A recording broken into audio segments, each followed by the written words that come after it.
जैसे मैंने कहा कि उनका मन है हरियाणा की राजनीति में। तो क्या जैसे कि आप भी सीएम का चेहरा रहे हो, आपका भी सपना रहा है सीएम पद की दौड़ में, तो क्या कुमारी शैलजा भी दावेदारी करते हो तो आपके समर्थन में हो? मैं ये सारी बातें अभी नहीं बोलूँगा क्योंकि कई लोग और भी चीफ मिनिस्टर बनना चाहते हैं। अभी आपने कहा कि कुमारी शैलजा है जो विधानसभा चुनाव लड़ रही है, जबरदस्ती इसको लोकसभा चुनाव लड़वाया गया है और ये कुछ समय तक ही रहेगी, इसके बाद सीट खाली। इसके क्या मायने हैं? इसके मायने निकालो ना पत्रकार। नहीं आप हम तो निकाले, आप क्या मानते हैं, मतलब क्या कारण है अभी? हम तो नहीं, आप बताओ पहले फिर बताऊंगा।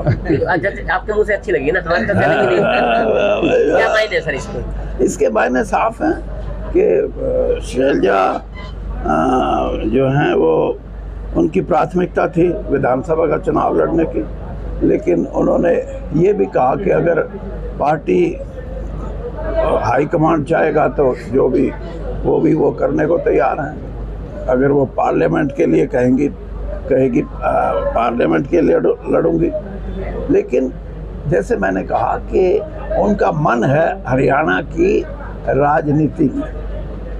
देश की राजनीति तो बहुत बार कर ली, 4 बार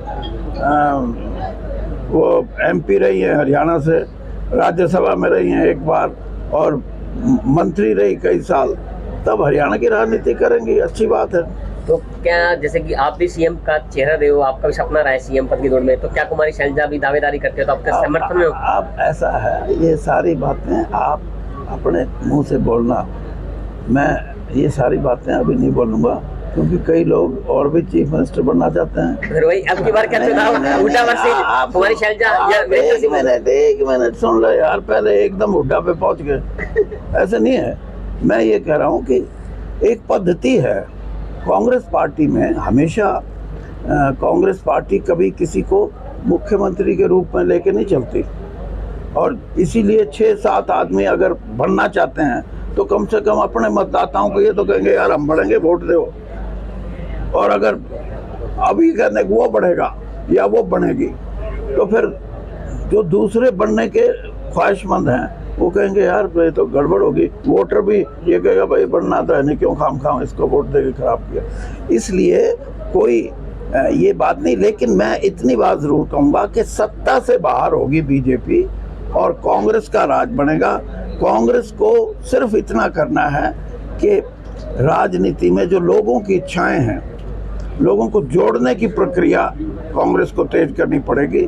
ये लोकसभा के परिणाम ये इशारा नहीं करते कि परंपरागत कांग्रेस एक विचारधारा को लेकर चलने वाली पार्टी संगठित रूप से चुनाव लड़े, उसमें कहीं ना कहीं संगठन का अभी भी अभाव है। संगठन बन के पूरी ताकत से लड़ेंगे तो कोई पार्टी आज हरियाणा के अंदर, बीजेपी क्या दूसरी पार्टियों के भी कोई जगह नहीं है। एक स्पष्ट बहुमत कांग्रेस को मिलेगा, लेकिन कांग्रेस को अपने कांग्रेस और कांग्रेस के कार्यकर्ताओं को पूरी निसंकोच होके उनके जिम्मे चुनाव अभियान। अब कौन चुनाव अभियान चला रहे थे? जिसको टिकट की ख्वाहिशमंद है, नहीं तो कार्यकर्ता होता है जो कोई ब्लॉक का भी अध्यक्ष होता है, कोई गांव की छोटी यूनिट का भी अध्यक्ष होता है, कोई बूथ का भी अध्यक्ष होता है, कोई महामंत्री होता है, कोई कितनी ऐसी चीजें हैं जो संगठन अगर पूरा बन जाए तो उस कार्यकर्ताओं की संख्या हजारों में लाखों में हो जाती है और जब इस तरह की संख्या होगी तो उसके परिणाम भी मजबूत आते हैं। तो क्या मानते हैं कि विधानसभा चुनाव तक संगठन तैयार हो पाएगा कांग्रेस का? अब उम्मीद तो करनी चाहिए, बाकी तो पार्टी कैसे उसका फैसला करती है, लेकिन पार्टी हित में यह है कि संगठन को जितना मजबूत कर दें उतना ही अच्छा है। विशेष व्यक्तियों पे संगठन नहीं छोड़ना चाहिए। विशेष व्यक्तियों पे संगठन छोड़ेंगे तो सिर्फ व्यक्तियों के जो सहायक हैं वही साथ लगेंगे।